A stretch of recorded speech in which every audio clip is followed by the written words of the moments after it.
వికారాబాద్ జిల్లాలో త్వరలో జరగనున్న ఇంటర్మీడియట్ మరియు 10వ తరగతి వార్షిక పరీక్షల నిర్వహణకు జిల్లా యంత్రాంగం సర్వసన్నద్ధమైంది. పరీక్షలను అత్యంత పారదర్శకంగా పకడ్బందీగా నిర్వహించేందుకు అన్ని ఏర్పాట్లు పూర్తి చేశామని జిల్లా కలెక్టర్ ప్రతీక్ జైన్ ప్రకటించారు. మంగళవారం హైదరాబాద్ నుంచి రాష్ట్ర ప్రభుత్వ ప్రధాన కార్యదర్శి రామకృష్ణారావు జిల్లా కలెక్టర్లతో నిర్వహించిన వీడియో కాన్ఫరెన్స్ లో కలెక్టర్ ప్రతీక్ జైన్ పాల్గొన్నారు. ఈ సందర్భంగా జిల్లాలో పరీక్షల సన్నద్ధతను కలెక్టర్ వివరించారు. ఈ నెల 25 నుంచి మార్చి 18 వరకు జరగనున్నాయి. జిల్లా వ్యాప్తంగా 28 పరీక్షా కేంద్రాల్లో 16,400 మంది విద్యార్థులు హాజరు కానున్నారు. మార్చి 14 నుండి ఏప్రిల్ 16 వరకు జరగనున్నాయి. దీనికోసం 144 కేంద్రాలను ఏర్పాటు చేయగా 13,579 మంది విద్యార్థులు పరీక్ష రానున్నారు. ప్రశ్నాపత్రాల రవాణా నుండి పరీక్షా కేంద్రాలకు చేరే వరకు కట్టుదిట్టమైన పోలీస్ ఎస్కాట్ ఏర్పాటు చేశారు. పరీక్షా కేంద్రాల వద్ద 144 సెక్షన్ అమల్లో ఉంటుందని, పరీక్షలు జరిగే సమయంలో పరిసరాల్లోని జిరాక్స్ సెంటర్లను తప్పనిసరిగా మూసివేయాలని ఆదేశించారు.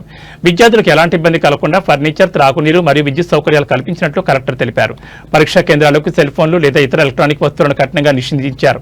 సిబ్బందికి ప్రత్యేక గుర్తింపు కార్డులు జారీ చేయనున్నారు. విద్యార్థులు పరీక్ష సమయానికి కనీసం 1 గంట ముందుగానే కేంద్రాలకు చేరుకోవాలని కలెక్టర్ ఈ సందర్భంగా సూచించారు. అన్ని శాఖల సమన్వయంతో జిల్లాలో పరీక్షలు ప్రశాంతంగా జరిగేలా చర్యలు తీసుకున్నామని ఆయన స్పష్టం చేశారు.